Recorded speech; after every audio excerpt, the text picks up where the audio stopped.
15 February 2025 Ludhiana, Punjab. Anoki WhatsApp status ta makhoi matai manauna jagoi saduna nungaina enjoy tobagi video ama status ta thamlami. Hariba status adu ubada makhoi anigi punsi yamna nungaiba punsi amani haina khanaramgani. Adubu pung kharigi matungda makhoi anigi famda kari karamba thodok thokadorbono haiba adudi khanglamde. Makoigi business amadi yungi thabak mayam adudagi kharada oirabasu fresh oinaba anokna 15 February gi numidangda dinner tawnabagi damak plan tawrami. Makoigi macha singbo mabu mapokida sinaramlaga BMX resort ta chatlami.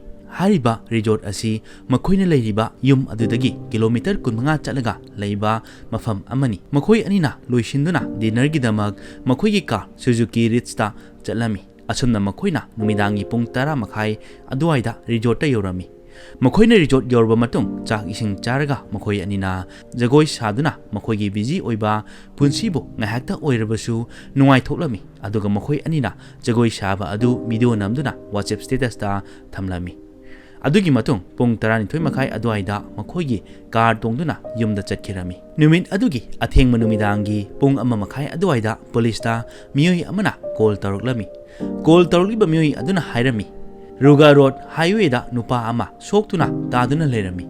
Miyoi aduna haibagi matung ina police su mafam aduda laklami. Police na mafam adu yauraga yengchinba matamda soktuna leramni ba miyoi adu atai kanasu oiramdi mahak adudi anok oirami. Anok na soktuna leramni ba adugi manakta mahaki nupi manbi I thoktuna wakhal mangduna taduna lerami. Police na anok amadi manbibu district hospital da pukhatlami adubu makhoida yamna hena sokiba amadi email thokibana manbibu doctor na kanba ngamlamde adugi matungda manbigi hakchang adubu postmortem tawnaba thakhirami. Numit adugi numidangda anoki punchida achouba ahongba ama oirami mahaki loinabi manbiga kainarami. Anokta nuaitaba sauningba mahaki nupi hatpada jeneriba miyoisingbu jerak piba pamnami. Anok businessman khak natana mahakna ikoi koidringaida Aam Aadmi Party da yaurami asumna mathangi numita trade union gi member ga loinana dharna phamlami. Anokna media da hairakpagi matung ina makhoina BMX resort gi toroklaba matung anokna toilet tawningbagi Delot road ta car khamduna kumtharakpa matamda maningdagi masak khangdaba miyoina anoki khongda yochai amana thomlaklami. Anokna hairakpagi matung ina mafam aduda makhoi miyoi 5-6 oirangani aduga mahakna wakhal tadringaida anokta pangthanabagi hidak kapsilami hairami. Anokna wakhal lakpa matamda mahaki car adu mafam aduda leramde aduga mahaki nupi manbi su mafam aduda leiba uramkide. Mahakna pakhatuna manbibu kaurami matam aduda mafam adudagi khara lapna manbina khumlakpa tarami. Anokna mafam aduda tapna chalami anokna magi nupi manbigi leramliba film adu ubada anokna highway aduda makhoibu kanbinaba makhol hauna laurami. Gari lakpa singda gari khamnaba honarami adubu numidangi athengba matam oiba amadi achikpa mafam oibana kananasu khamlamde makhoibu miyoi kana amatana mateng toromkhide. Anok amadi manbi makoi anigim famda thokiba thodok asina mafam adugi miyoi singda angakpa thodok ama oinarami. Makoigi angangim famda mama leitaba macha oiramki nungsi chanana nungai yaifana leiramba imung adusu ahing amada loina manglamki. Anok amadi manbigi mafamda thokiba thodok asi huran chinthi tawbada thokiba thodok ama malami. Adubu aikoina uriba tariba adudagi donganba thodok adugi maningda miyoi amagi yam chauna khut yaurami adubu miyoi kana amatana hairiba miyoi asina thodok asibu thohanba oirangani haiba kananasu khaluba tawramdi. Thodok asi matau karamna miyoi kanana kari maramgi damak tawkhibano haiba wari asi loiba fau taminaduna khangminasi. Anok mama mapagi naitom phangjaba machanupani makhoina Ludhiana gi Naulakha colony da leibani. Mahakna lairik tamba loirba matungda business ama tawnaba khalami asumna mahakna car battery gi dukan ama hanglami. Adugi matung 8 September 2012 da manbi Elias Lipsiga luhonglami. Luhonglaba matung makhoi ani famda yamna nungaiba harawa punsi ama oirami. Adugi matungda 2013 da makhoi ahanba machanupi ama phangjerami adugi matung jahi mari leiraga machanupa amaga amuk phangjerami makhoi mafamda nungaiba mapung phaba punsi ama oirami. Angangsingga loinana vacation chatpa anoki business na mai pakpa aduna makhoida awatpa leiramde nungaina hinglamba punsi mahing ama oirami. Asumna carpentry khak natana 2019 yorokpada solar plate ki business chu horami. Anok mathandana business horokhiba aduna ngasidi mahaki makhada mioi mari manga thamduna business tawrami. Anokna business khak natana fitness ta su mai onsilami. Anokna gym da chatuna pungkhai gym da workout tawrami. Mahakna social media platform singda thagalami. Hariba asi mahaki nuti numit khudingi routine ama oirami. Asumna business da mai paklaba aduna achau asang kayaga su loinarami. Aduga 2024 da politics ki line da changlami. Mahakna Aam Aadmi Party da yaurami. 16 February 2025 da thokiba thodok adugi matungda police na investigation horami. Police na ihan hana BMX resort ki CCTV footage sing yenglami. CCTV footage ki matung inna pung 12 ga minute 10 da anok amadi manbi na resort ki thorakpa uramki. Asumna mathang thigalakpada thodok thofamdagi laptana gari ahum leiramba thenaki. Gari sing adudi Hyundai i20 Swift amadi Ritz car ni. Car amagi registration number na Punjab ki ni, amana Haryana state ki number ni. Aduga amana number plate yauramdi. Police na thigalakpada khangmangalomki madudi Ritz car asi ngarang numidang huran kharba anoki car oirami. Aduga gari ani adusu huran kiba gari oirami. Hariba gari sing asi landarakiba miyoshina sinakiba gari sing oirangoni haina police na thajanarami. Aduga anokna police ta hairambagi matung ina thodok thokiba asi makhoida pangthanabagi hida kaukhiba aduna makhoina pangtharingaida makhogi car amadi atei polam sing huran khibani. Adubu forensic ki report ta manbigi hakchangda karigumba amatagi investigation gi evidence phanglamde. Aduga anoki hakchangda su madugumbagi khudam karishu phanglamde. Manbigi hakchang mafam kayada sokpagi takpham kunmanga leirami. Aduga taramdoi hena kokta sokpagi takpham taramki. Manbigi skull fracture oirami. Aduga khud anishu mafam kayada teklami. Maduna takpadi manbigi aroiba matamda mifatasing aduna hanaba honabada manbina ngakthoknaba masa kanjanaba honarambagi mami tarami. Karigumba pangthenabagi hida kaplamlabadi manbina masa ngakthoknaba tawramloi maramdi mahak pangthaduna leiradabani. Hariba report aduna takpadi makhoida pangthenabagi hida sinakiba leite haiba asini. Aduga karigumba huranbagi case ni hairabadi manbi khak natana anoktasu manbida sokliba asigomna solongadabani. Adubu anoki mfamdadi khutta khara khak sokpa natana atai kya sokpagi mami taramde. Maram asina police na anoktasu jingnaba khara leirami. Aduga amuka hena jingnariba asina anokna hairiba asiga thokliba thodoksing aduga manakidaba asishu amani. Karigumba miyosing aduna huranbagi damak makhoida attack tawbani haina khallabasu makhoina huranmada aduk sathiba thabak tawraba matung makhoina huralakliba car adu mafam amada thamdoklamlaga chatkhiba asi makhoina car amadi atei polamsing huranbagi tawba natti makhoida thaoigi hanaba honabani haiba khanglami. Aduga police na su anoki mobile phone phangkhrabani. Asumna police na mobile phone aduda thejinba horami. Anoki phone da message ama yaurami. Message adudi the deed is done. Hairiba message adu thodok thokrabagi matung minute ama anigi manungda thagiba message amani. Police na case adu thikalakpagi matung ina thodok thokraba matung 17 February 2025 numita case asida prime suspect oiriba mioi ama faraduna uhang pahang torami. Matam aduda thokliba thodok asigi dayonaba maikai amada poraklami. Mioi aduna mioi hongi maming palami. Adu khak natana mioi amagi maming palakpa aduna hena angakpa case ama ohelami. Maming adudi atay atopa kanasu nati mioi adudi anokni. Haibadi manbigi mapuroiba anokni. Anoki phone da message ama phangiba aduga case ka mari leinariba prime suspect na anoki maming hairakiba aduna police ta anokpo interrogation tawnaba phanabagi khalami. Adubu police ki mafam da anokpo investigation tawnaba phaba haibasisu yamna aruba ama oirami. Maramdi anokna politics ta khong thangjinduna Aam Aadmi Party da join tawduna thodok thokraba matungdagi trade union ga pundana dharna phamduna leiribani.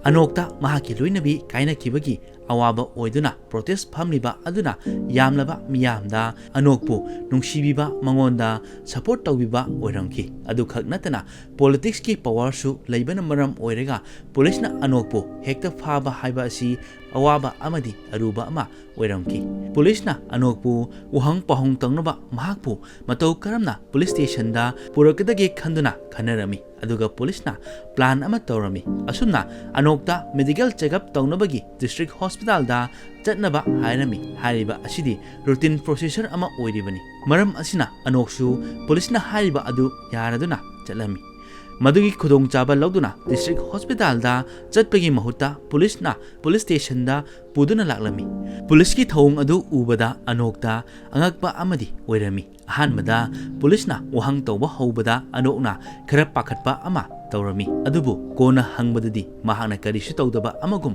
khumlami police na hanjin hanglabasu anokna hana mamangda haigiba huran mana mangonda pangtha laba matung makhogi pochai amadi car huranduna chatkibani hairami adubu blood record ki matung inna anoki hakchangda karigumba amatagi drug yauba thenakidabani maram asina anokna haiba adu haijinabani haiba police na khanglibani adugi makha tabada police na asumna hanglami gari marungino nangna thenglaba matamda haiba achikpa lambi aduda gari khamlibano matam adudasu mahakna toilet tawnimagi tamak mafam aduda khamlamkhibani hairami madudasu anoki paukhum adu chanadaba ama oirami maramdi makhoina bmax resort ki thorakpa ikoi kuidribani hariba matam asida mioi ayamana resort ki washroom changduna thorakadabani maram masina police na anokta thajaramkhide haibadi garigumba makhoina washroom changingba toilet changingba leiragadi makhoina resort gi tholakdringeda washroom changduna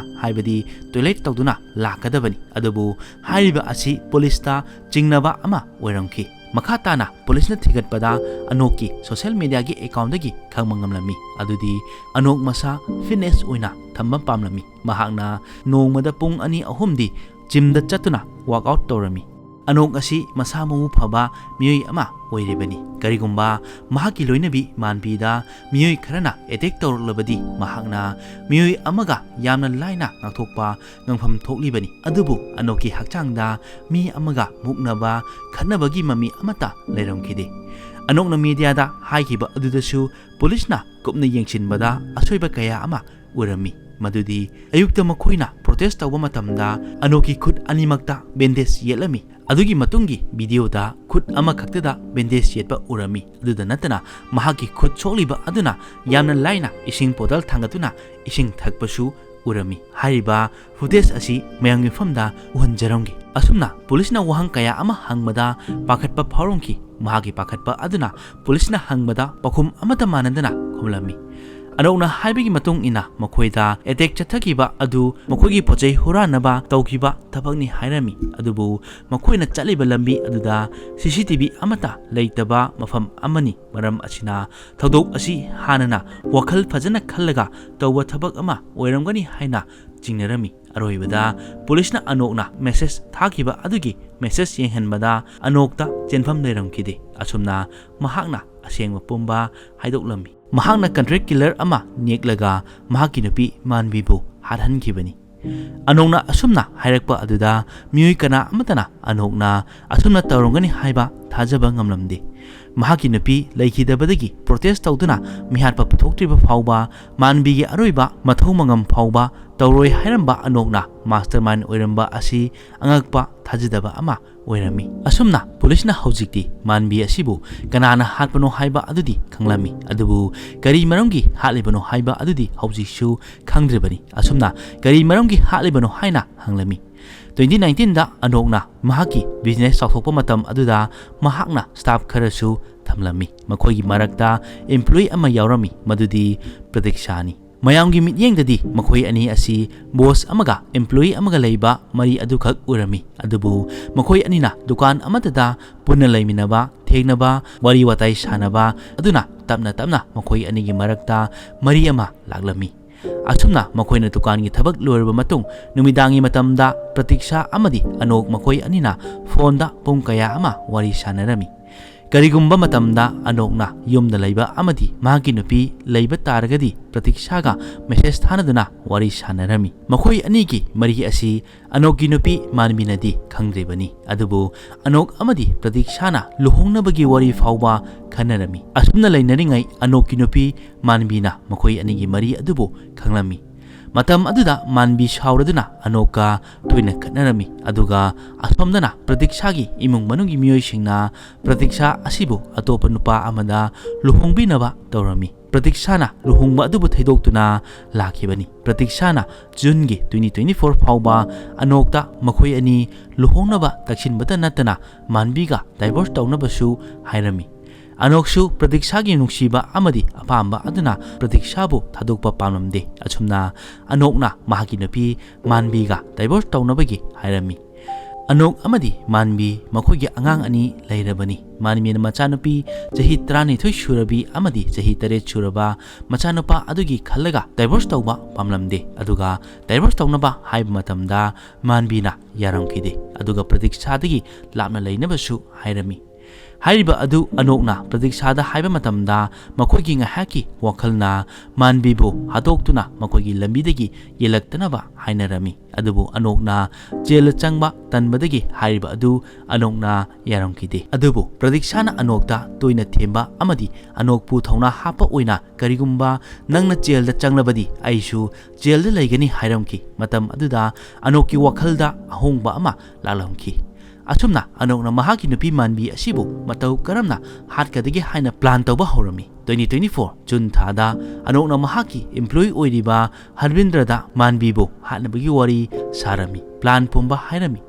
Harvindra su hanbadadi plan aduda yawnabagi hairami. Adubu makoina thabak adu tawrurabasu kona jelda laigani khangbadagi Harvindrana karisu hairamdana anoki tukanda thabak laklamkide. Numit nini humni laktaba aduda anokna pakhatuna contact tawnaba honarami. Adubu pau phawnaba ngamlamde. Matam aduda anok amadi pratikshana pakhatpa oirami. Makhoigi plan asi makhoigi staff oiramba miyoi amana khangkrabani. Hairiba miyoi aduna police haidoktuna pratiksha amadi anok makhoi anina tawriba plan adu khanglaktuna makhoi jailda laiba phawba yaribani.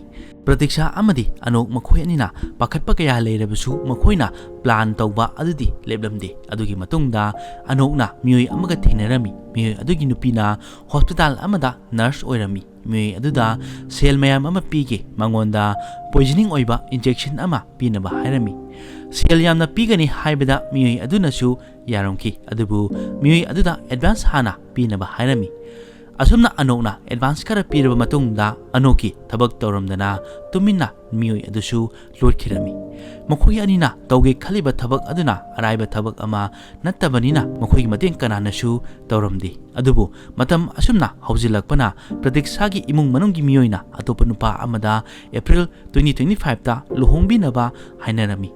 Matam aduda anok amadi pratiksha yamna khoirangba ama oirami. Asumna makhoina manbibu hatnabagi miyoi thirami. Matam aduda Gurpreet Singh Elias Kobi thengnaduna anoki plan khudimak hairami. Aduga thabak adubu athuba matamda pangthoknabasu hairami. Asumna Kobi na contract killer Amritpal Singh Elias Pali 26 Gurdeep Singh Elias Man 25 Sonu Singh 24 amadi Sagardeep Singh Elias Teji 30 gi team ama semlami.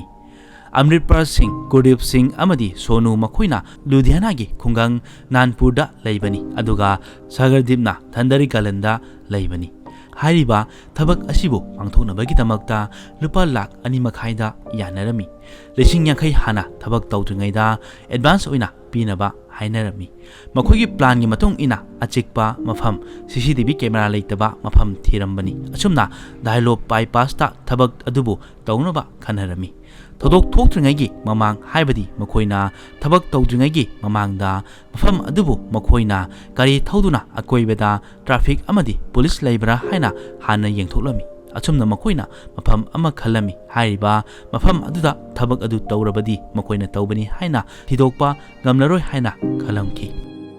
Anokna koiba jakhiba party tokhiba jagoi shabagi video namduna WhatsApp status ta thagatkiba adu Anokna mahagi nupi manbibu nungsibagidamak thagatkiba namgiba koiba chakkiba natti suknadagi mayam mamangda anok amadi manbi makoi ani nungsi chanana leiminari anokna manbibu hatpa matamda mayamna anokna manbibu hatpani haibada thajadanaba tawkhiba plan amani asumna 16 February 2025 ta anoki car adu makoina hana haina khibagi mafam adugi lambida chalami aduga makoigi plan gi matung ina car adubu signal tawduna car dagi kumthaduna toilet tawnabagi namada car dagi kumthagi bani adubu anoki car gi matung inaduna lakhiba killer sing adudi yamna lapna leiramki killer gi car laktabadagi anokna amuka car adu thawduna chalamki adona makoigi car adu speed tapna tharami maramdi maningdagi tanarliba killer sing aduna makoiba tanaba phangnaba asumna maningdagi miyosing aduna makoigi car gi maningda yerokle khangba matamda anokna amuka car adubu khamduna toilet tawnaba hairaga kumthakibani karishu khangjidraba manbina car marungda tumina phamduna leiringaida contract killer makoi mari manga changlaktuna manbi gi famda landakibani asumna manbi bu minungsi leitana hatkibani adugi matungda anokna mangonda yotki pipe amana mahagi khong khuta khara phunaba hairamki kona polista haiba matamda mahaki nupi manbi asibu mahakna hatpa nate huranabagi tamak tawkhiba thodok amada mahaki nupi manbi bu hatkibani haibada thajanaba mahaki khong khuta yotki pipe amana phunaba hairamkibani asumna car amadi sana lauduna chakhibani adugi matungda anokna naba amagi manakta chatuna mating ni ramki asumna police ta call tawduna police ta haiba thodok thopam aduda laknaba hairamki police na thodok thopam aduda laktuna yengsingi bani asumna thodok thokhraba matung numit nini leiraga police na case asibu kupna thijinduna pratiksha yauna anok makhoi tarukpu police na phaduna case asibu solve tawba ngamkhirami anok machanupi amadi machanupa leireba mahakna atopa nupi amada nungsiruba aduna aphapata karishu khandadana nungaina lejeramba imung amabu manghallami karigumba manbina anok amadi atopa nupi amaga mari leinare haina khangma matamda manbina masa yamna chekshina leiba taragadi amadi mahaki mamanabi sing imung manungi miyoida hairamlabadi thokleba asi thoklamdabasu yai adubu manbi mahaki mapuroiba anokpu nungsiruba amadi machagi khallaga anokna nupi amaga mari leinare khanglabasu matungda tawdanaba hairaga tumina leisinkhibani aikoina tumina leisinba asina aikoi isabu kanjabagi tanja adu mahanbagi machak ama oihali aikoida karigumba pattanungda thodok kaya ama thoklabasu aikoina aikoiga yamna naknaba